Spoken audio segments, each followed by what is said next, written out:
On June 17, 2022, China joined a pretty exclusive set of military clubs. It launched its third aircraft carrier, dubbed 003. It's the first ship of a brand new class. Ship's name is Fujian, after a Chinese province. It's China's biggest aircraft carrier ever. At around an estimated 80,000 metric tons, it's 35 to 40% bigger than its previous class of carriers. Also, said tonnage makes it bigger than the British Queen Elizabeth carriers, at some 65,000 tons.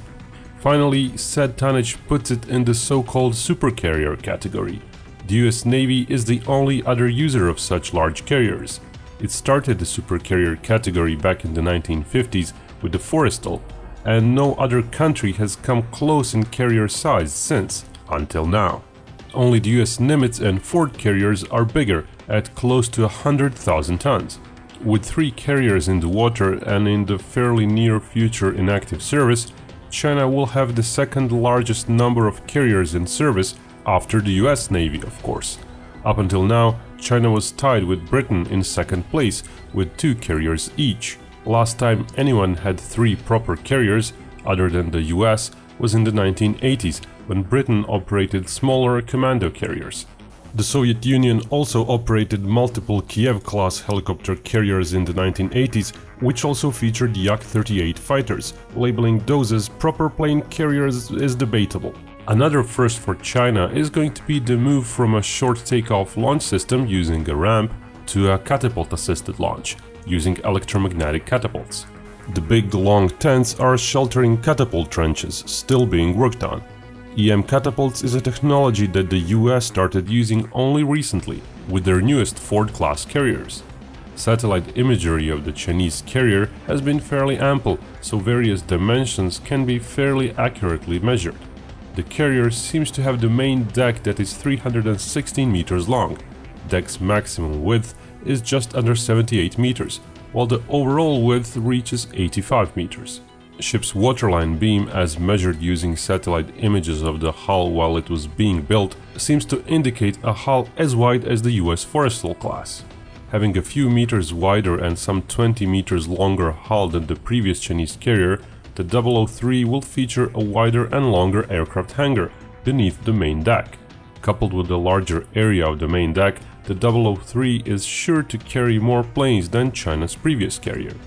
Another milestone for the Chinese Navy is the fact that 003 is the first fully domestic carrier. Their first carrier was built back in the 1980s in the Soviet Union and was finished in China a decade ago.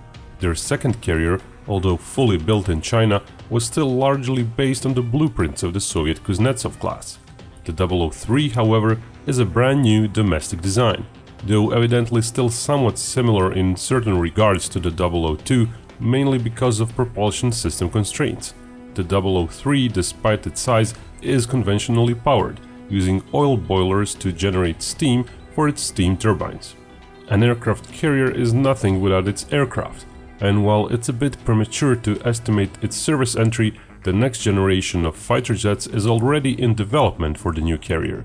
Dubbed the J-35, the plane is largely based on the old Project 31 demonstrator from a decade ago. Having been refined, the new prototype flew for the first time last year.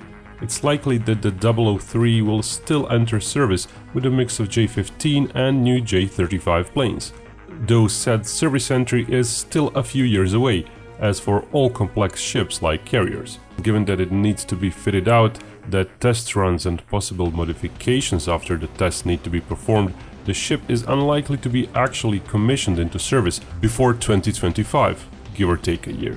The 003 is a massive step in the direction of a blue water ocean-going navy for the Chinese military, and given the huge investment in various other systems used on the carrier, like the brand new catapult system, the new stealthy fighter jet, carrier-borne early warning plane that's also being developed, it looks very likely that 003 is just the beginning of carrier expansion plans for the Chinese.